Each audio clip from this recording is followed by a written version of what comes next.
The idea for the Arts and Minds Festival probably began a year and a quarter ago when I started having conversations with the King's Cultural Institute. Since then, we've been gathering together artists, we've been commissioning works, putting out the word, and it seems that the idea has really taken on a life of its own. It's had momentum and it's grown tremendously. So it's been a great opportunity to meet new people and exchange new ideas. Where you're looking in the real world, and that's what we call it. The idea was to bring together the high quality research, the education that we do, to start exploring how that can be understood in an artistic context, in a creative context. Not just because I think it's interesting to see how some of those scientific ideas can be understood and interpreted in artistic settings and by artists, but also I think because we believe that science is improved by the input of art. There are very few times when you're invited to kind of design a space. So today, what we wanted to do is go for a walk with you guys and get your thoughts on how the spaces could be designed better. Basically, we're going to graffiti the street with drawings and ideas, respond to the spaces with some chalk.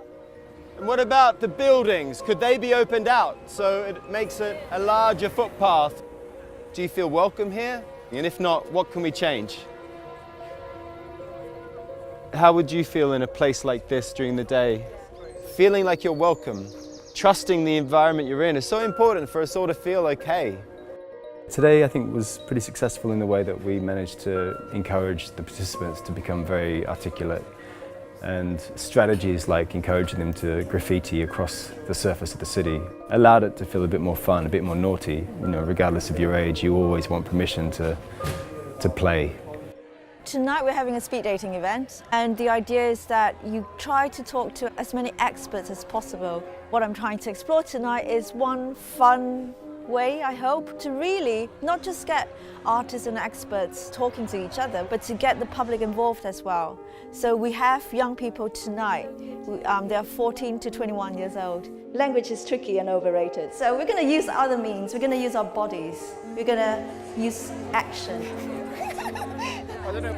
What are you doing? I don't know, cut the tempo down. I seem to find myself talking to quite a number of people that are always on the go. I've always been aware that the way my head works is not run-of-the-mill. My mind races and I have lots of ideas at once. The opportunity this evening to meet a lot of other people and just chatting to them about how their thoughts work and how their mental processes work was really quite comforting. The net effect of that was like finding my community. Felt like I'd come home. Lift, bend. Today for the Arts in Mind Festival, we've been out here in Ruskin Park doing some mindful movement and some mindful explorations of nature. You don't need to be a PE teacher or a yoga guru. Movement practices are as effective as Prozac for mild to moderate depression. So there's a real need for integration here. And maybe the creative arts is one way that we can begin to integrate mind, body, movement, creativity, nature in a way that allows us to work holistically and integratively with people to help them be well.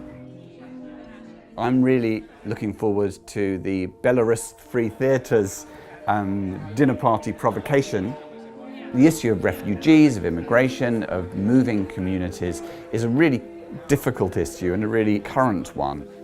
Him and I, we are two refugees. I myself, I had a very tough time. I've been to Calais for 3 months. You know, it was during the winter. It was really very tough time there as well. I've met a lot of volunteers. I am really proud of some people I met, and now they became my friends. And all the time, really, just they are pushing forward. I mean, for positive path. I'm speaking with emotional. I'm really sorry. You know.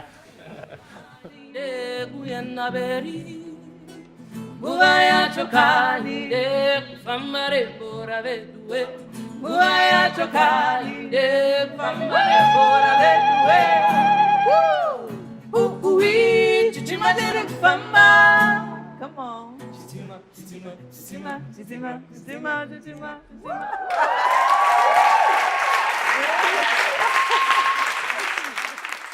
Each stitch ideally is the size of a grain of rice, and just periodically check in with the posture.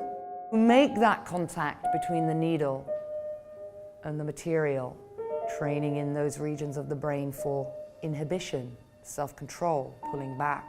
The critical training in mindfulness. How are we when things are not as we want them to be? My real passion for this work is using arts to access the parts of mind that other therapies can't reach. It's great training for scientists, actually, right? Because we're very, we're embedded in our work and we have very habitual ways of responding, and this work is about saying, well, what else? I'm enjoying it. I'm enjoying it because it has no purpose, actually, which is really nice. Generally, when I'm sewing something, it's for a reason, and it's very nice to be doing something that isn't for a reason.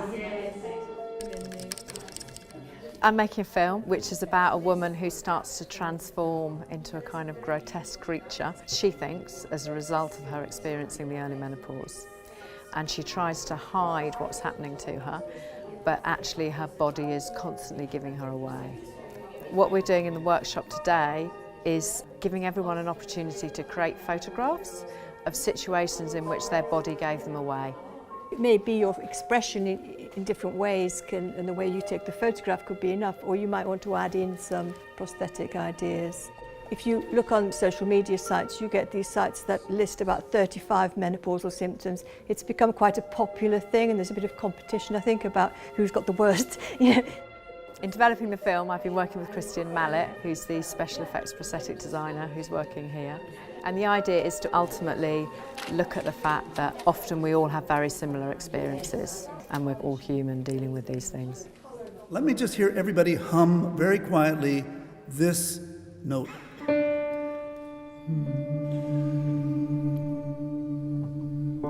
Maybe close your eyes.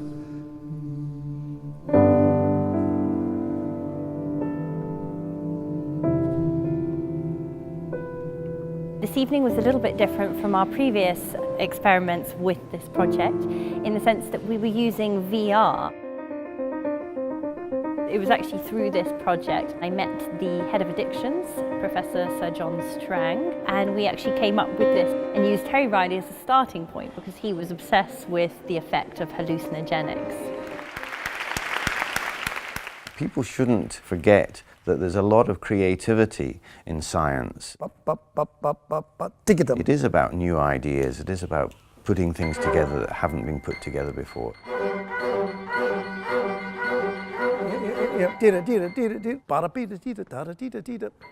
A very chamber version of the Terry Riley NC, but I thought it worked extremely well.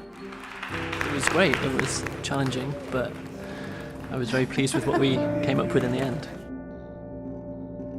Perhaps most importantly, we hope that the festival will enhance understanding of what it's like to live with mental illness. And through doing this, we hope to address some of the stigma that is associated with mental ill health in society today.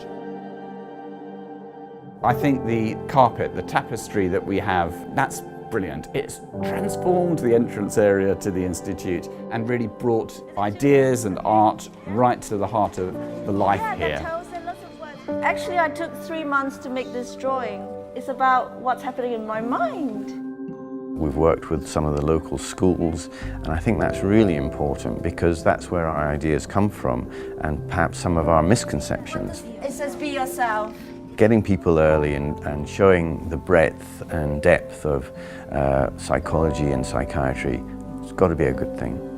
We are located within diverse, thriving communities in one of the world's great cities, and we've really tried hard to make sure that we can involve the local community and get the word out about this collaboration between arts and mental health.